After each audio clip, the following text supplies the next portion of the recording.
Chase Lehocky with the blue futon, and I just got out of the theater. Okay, that's a lie. Maybe about 45 minutes ago because I do a Walmart run, and I saw Nightmare Alley before it leaves theaters. Is this the Oscar caliber movie that people thought years ago? Or is it one of those ones where you're like, oh, it's a movie? Let's find out after this intro.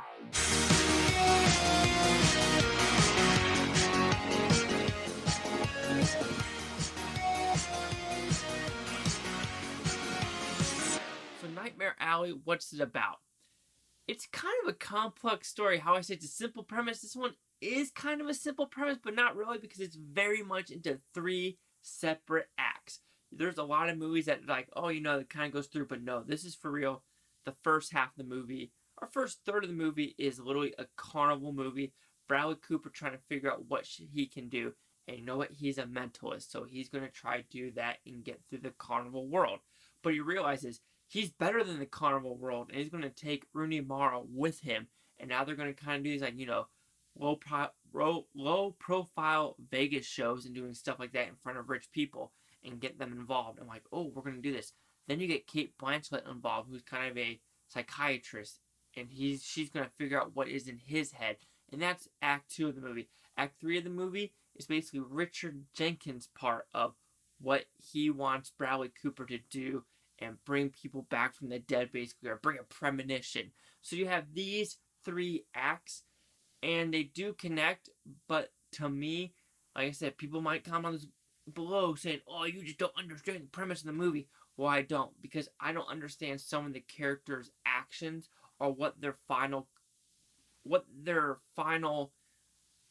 to complete. What's their end goal in this movie? Because some of them you just don't know. Yeah, you don't understand what Bradley Cooper wants to do. Rooney Mara, yes. Willem Dafoe, yes. Richard Jenkins, yes. Cate Blanchett, not so much. I think that's one of the biggest faults of the movie is her character. But with this movie, it looks gorgeous. It's directed great. 2 hours and 20 minutes goes by pretty quick. There are some scenes of dialogue where you're like, oh, it's kind of slow. It's a slow burner, and I do like that.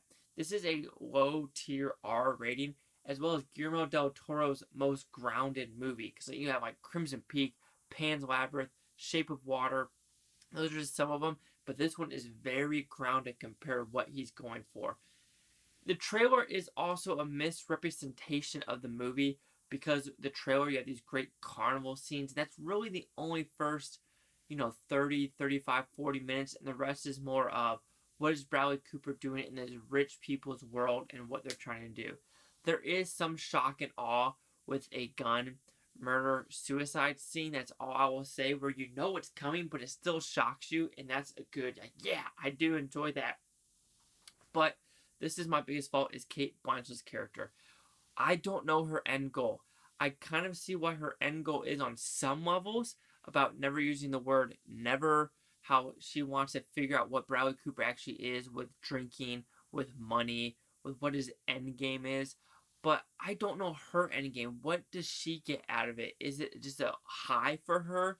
Because probably she has a lot of patience in the high, rich people world.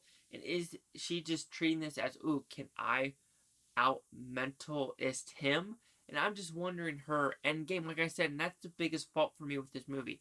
Overall, it's a great looking movie. I was entertained thoroughly. There are some great themes in this movie, and what like the carnival does, and what premonitions and people who say they contact the dead, are they real, are they not? The whole John Edwards thing.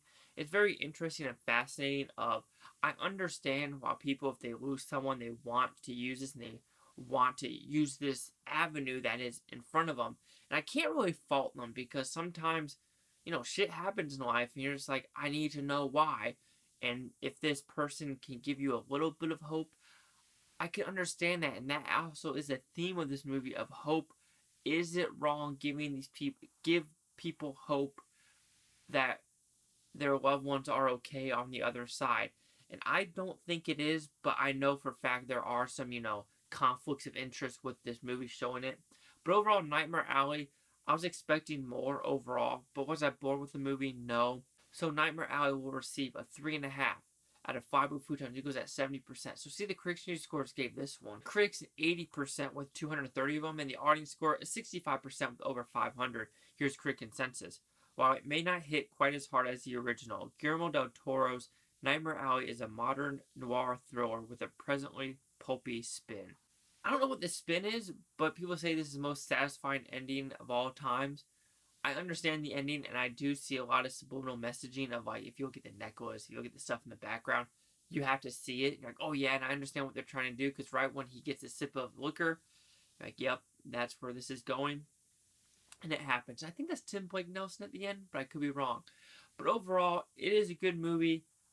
A little underwhelming, though, but it doesn't take the themes that I love about the movie away at all.